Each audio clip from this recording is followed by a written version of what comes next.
3, 2, 1. Grabe. Yung nagreklamo na agad yung ating PCX.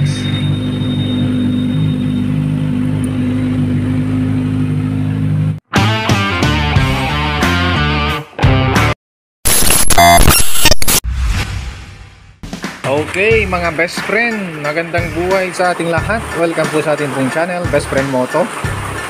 Sa channel na ito, what you see is what you get. As you can see mga best friend, umuulan ngayon. Ayan, kita nyo naman yung ulan mga best friend, ano? So tuloy-tuloy po ang ulan ngayon. Halos 5 days na pong umuulan. Ganito po ang ulan niya. Kaya tignan nyo itong mga motor natin. Ito po yung ating PCX. Ang dumi mga best friend, napakadumi.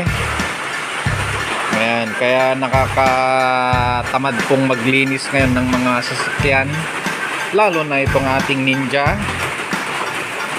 Alright, so kagagaling lang po nating ng rides nitong kahapon. So as you can see ay yan, putik-putik pa. Kawawa naman tong mga motor na to. But anyhow, today's vlog, ang gagawin mo natin mga best friend, wala akong magawa eh. Kaya sa magmukmuk ako dyan sa kwarto, gawa na lang tayo ng video. Ang gawin natin mga best friend ay pakinggan natin yung tunog ng Ninja 1000 kapag kaalisin natin itong stock pipe na to, stock canister ito. Ito mga best friend, naka-slip on lang kasi siya. Ibig sabihin nakadugtong lang itong canister na ito dun sa breed box. Yan, yung breed box, ito po yung malaki dito na ito po yung breed box mga best friend. So as you can see, nakatornilyo lang siya dyan. Ayan. So dyan natin mamaya babaklasin para matanggal natin itong canister na to. Then itry natin kung ano po ang magiging tunog niya. So it is my first time also na mapakinggan ito, kung ano po yung kanyang tunog mga best friend kapag tinanggal natin. Then pakinggan natin kung maganda bang tunog niya. So para matanggal ito mga best friend, unahin po nating tanggalin. Ito, tanggalin natin itong protection na to para makita natin ng buo yung sa loob. Meron pong dalawang kanyan, tornilyo, isa dyan sa taas, tas dito sa baba. Ito, tanggalin natin mga best friend. Natanggal na natin mga best friend, dalawang tornilyo niya. Ayan, isa dyan sa taas, tapos yan sa baba. Ayan, wala na. Ngayon para matanggal yan mga best friend, pwede na nating tanggalin yan, oh. Pero meron pa siyang kwan dito, parang nakapasukan sa loob. So para maalis to, i-forward mo lang dito mga best friend, ano, pa kanan. Ayan, ayan, oh, okay. Ayan, oh, di ba? Kasi dito sa loob mga best friend, no, merong papasukan pa dyan eh, dito. Ayan. Kaya ganun lang, dalin mo lang pa kanan, maalis na ito mga best friend. So ito na po yung ating canister. So as you can see mga best friend, naka-on lang siya. Ayan, naka-slip on pa lang, naka-slip on lang siya mga best friend. Ibig sabihin, naka-on lang siya, nakasalpak lang siya mga best friend, pwedeng tanggalin. So ito, luwagan natin yan. Then of course, ito, tanggalin na rin natin ito. Ito lang naman na yung dalawang lock niya. Ito, at saka ito. So luwagan na natin mga best friend. Okay, so naluwagan na natin dito mga best friend. Ayan, oh. Maluwag na siya. Then dito, ayan, natanggal na natin yung tornilyo sa kabila. Ayan, oh. So yung tornilyo dito, natanggal na natin mga best friend. So ayan, oh, napipihit na siya mga best friend. So bago natin tanggalin yan, syempre pasok muna. Ayan. Ayan o. Paandarin muna natin mga best friend ano, para mapakinggan. Ayan, ibalik muna natin yung tornilyo niya.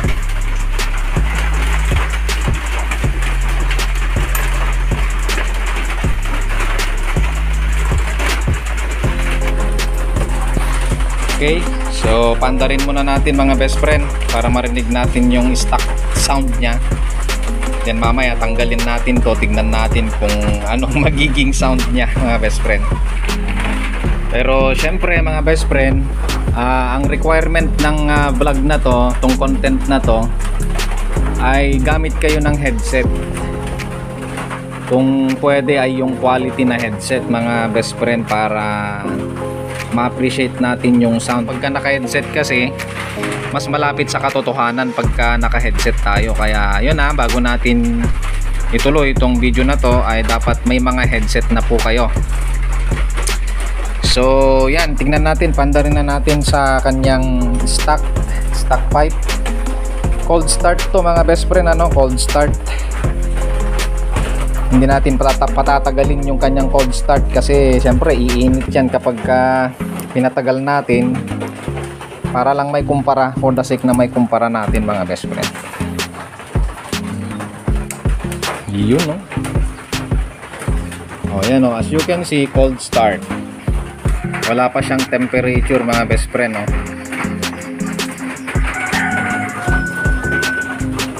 Alright, so let's go.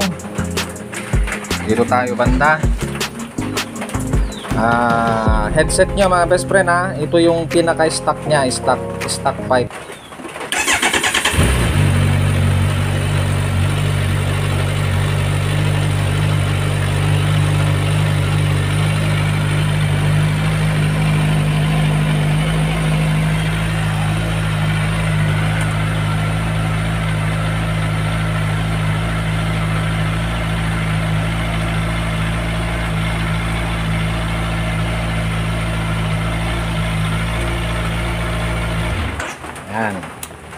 Okay, so pinatay na natin mga best friend para lang ewan ko kung ang bilis naging warm na agad-agad dito mga best friend. So yun po yung stock niya na cold start. So tanggalin na natin ito mga best friend, itong kanyang stock canister. Okay, so of course tanggalin lang natin dun sa dulo.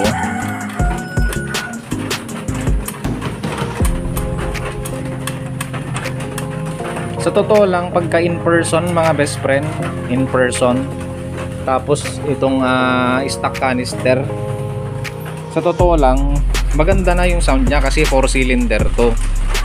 Kakaiba talaga, talagang mano-notify mo na kakaiba talaga yung motor.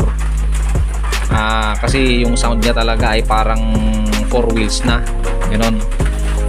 Ang problema nga lang kapag stock canister kasi, pagka on the road, nasa highway tayo mga best friend, hindi ganun nare-recognize yung motor natin kasi nga syempre mahina yung sound mga best friend ano, mahina. Saka lang siya mapapakinggan kapag sobrang lapit na ganun. Kaya yun ang problema naman kapag stock pipe or stock canister. Ngayon tingnan natin, i-try natin natanggalin itong stock canister. Tingnan natin kung ano ang sound na maiproduce niyan kung wala itong stock canister niya.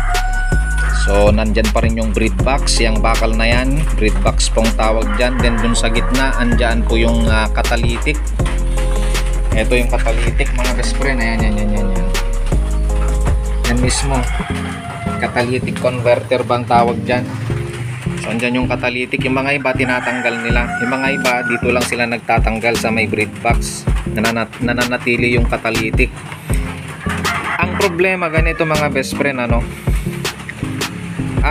ayon sa ating pagsasaliksik kapag tinanggal mo tong breed box na to mga best friend, tapos nanatili yung catalytic, either which mga best friend, yung mga iba nga sabi nga nila kahit canister lang ang tinanggal, dapat kailangan nang magpa-remap or i-reflush siya.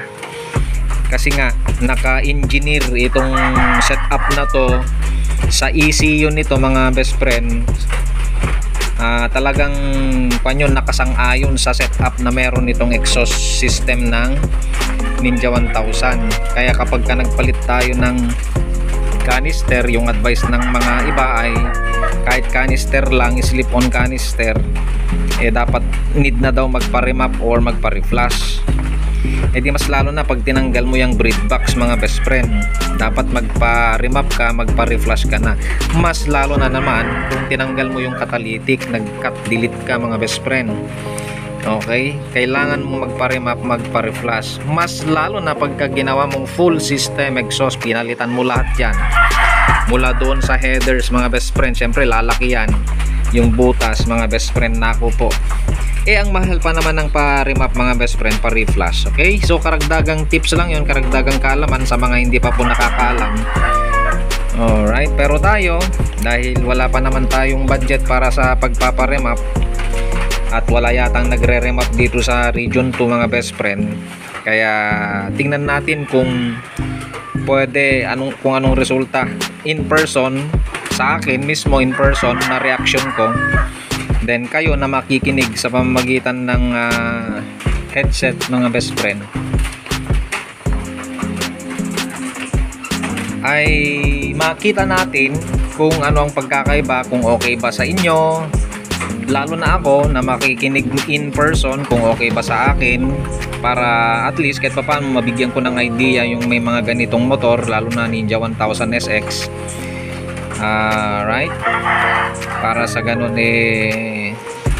hindi naman ganun magrabyado yung motor natin.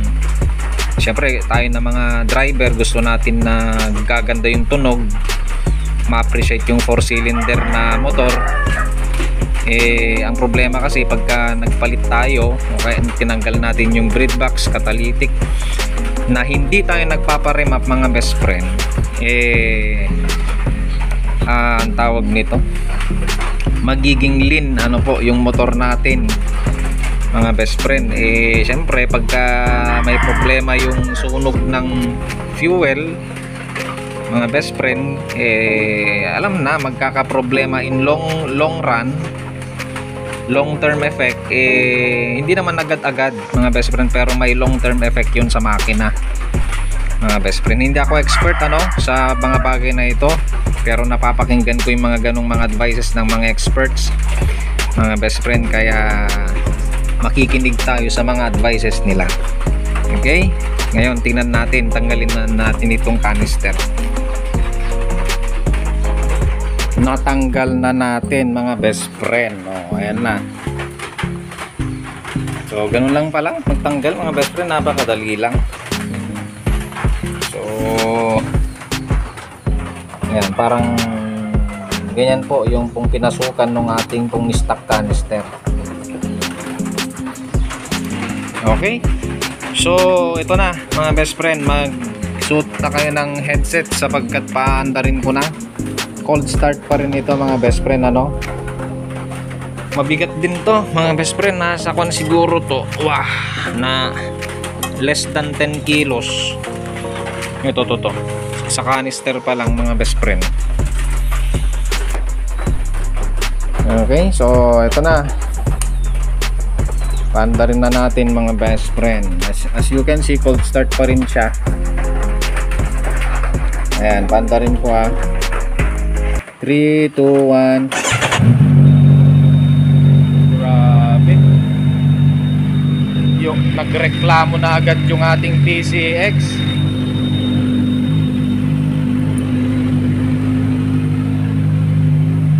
Tayin natin.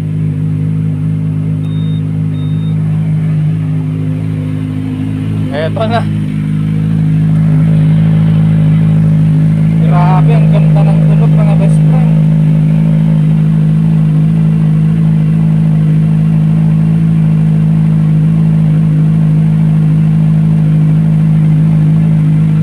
Yan, ito po yung tunog niya mga best friend sa wala siyang canister.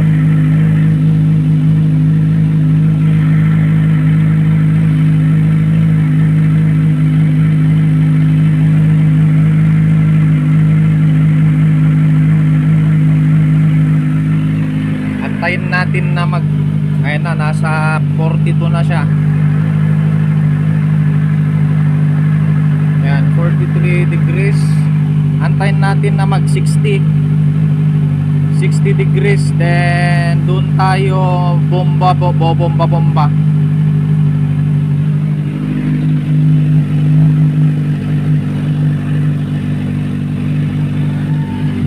Yan, again, cold start po ito, cold start.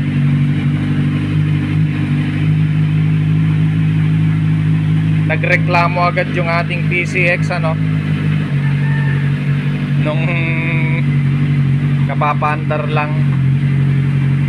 Yan, as you see medyo bumababa na yung kanyang minor kasi nga pagka maabot niya yung 60 degrees babalik yan sa kumbaga pinaka normal na idle niya.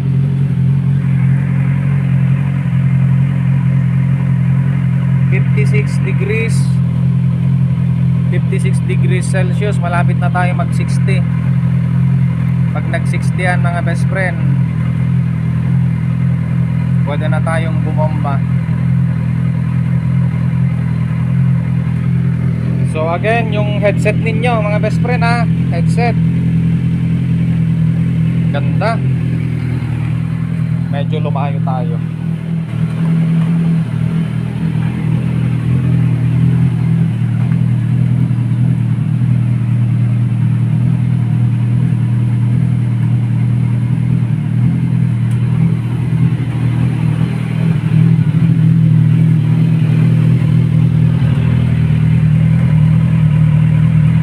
Ayun, 60 degrees na mga best friend. Pwede na tayong bumomba.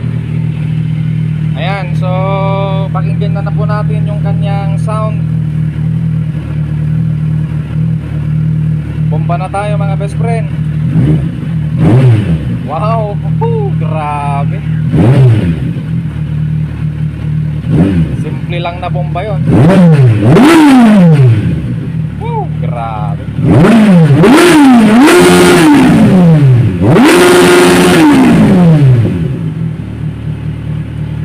Grabing sound dyan mga best friend.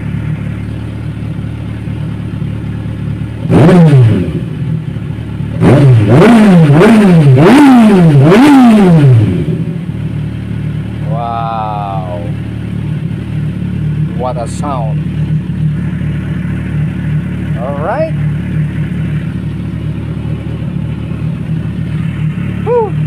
Ang saya-saya mga best friend.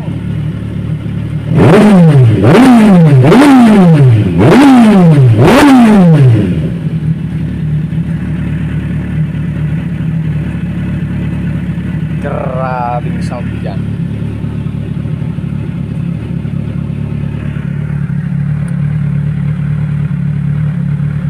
...77 degrees Celsius. Okay, so another bomba.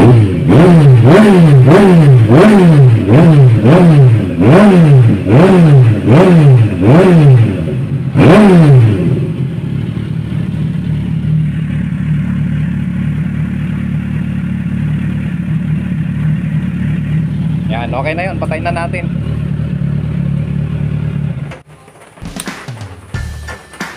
Alright mga best friend, so yun yung pinaka sound ng ating Kawasaki Ninja 1000 SX na wala pong stock canister. For me mga best friend, kontento na ako dun. Mukhang kontento ako kasi hindi siya ganun kaingay sa tenga. Tapos at least kahit papaano maririnig na yung pagka 4 cylinder ng ating motor mga best friend. Kaya ayun, maienggan nyo yata ako na magpalit ng slip on pipe nito. Papalitan natin yan para at least kahit papaano ma-emphasize yung pagiging 4 cylinder nitong ating motor. Ang ganda mga best friend grabe, lalo na ako in person, grabe, napakaganda po nung tunog. Talagang parang orchestra sa akin kasi bilang rider. mahilig sa motor, pag makakarinig ako ng 4-cylinder mga best friend, naku po, parang orkestra ang naririnig ko. Ewan ko lang po sa ibang mga rider, pero ayan, mas lalo na tayong sisigawan dito ng bomba mga best friend kapag ayan. Siyempre hindi naman natin gagamitin tong motor na to na wala pong canister. Kailangan pa rin ng canister mga best friend. At ayan, tingin tayo ng magandang canister mga best friend, para sa ganun at least mabawasan pa ng bigat itong motor natin. Napakabigat kasi nito mga best friend. Basta less than 10 kilos ang tansya ko dito mga best friend Not sure kung nasa 7 kilos to. Mabigat mga best friend, kaya malaking bagay na din yung at least may ibabawas na bigat niya kapag naglagay tayo ng aftermarket na slip-on canister. Okay, so yun lamang po ang ating pong video, ating content ngayon mga best friend. So sana ay nag-enjoy kayo kahit papano at makatulong sa mga kaparehas kong naka Ninja 1000 SX. So pagpasensyaan nyo na itong motor ko mga best friend at talagang napakadumi.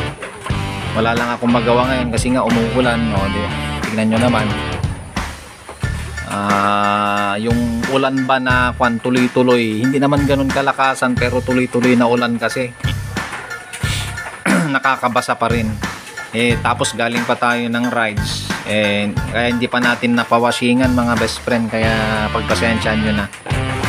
Okay, so ingat po tayong lagi sa ating pag-rides mga best friend. At saka when you ride, lagi po nating tatandaan ang ating patuloy na binibitawang mga salita. When you ride, live your pride mga best friend. Motto natin yan sa channel na to. When you ride, live your pride. Hindi porket naka 1000cc ka na ayaw mo nang pa-overtake mga best friend. Malaki ang magiging problema mo kapag ganun ang attitude mo. Marami ka pang makakaaway. Ayan, prone ka sa road rage mga best friend. Prone ka sa problema sa highway pagka ganun yung attitude mo. Ayaw mong pa-overtake porket naka 1000cc ka at malapit ka sa disgrasya pagka ganun. Mga best friend, alright? Sana ay tangkilikin natin yung motto natin dito sa ating channel mga best friend.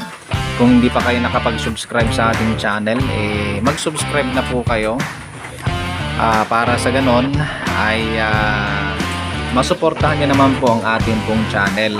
Konting bagay lang po yun na hinihiling ko po sa inyo, at pakiclick na rin yung notification bell na katabi ng subscribe button para maabangan nyo po lagi yung mga i-update natin or i-upload natin na mga video sa channel po na ito. Nasa tamang channel po kayo mga best friend, kaya mag-subscribe na po kayo, i-click nyo yung notification bell na rin para masaya tayong lahat. Ingat po tayong lagi mga best friend. Magkita-kita pong muli tayo sa susunod na videos natin. Ito po ang inyo pong channel Best Friend Moto na nagsasabing sa Diyos lamang umasa at wag sa maling akala. Brum brum!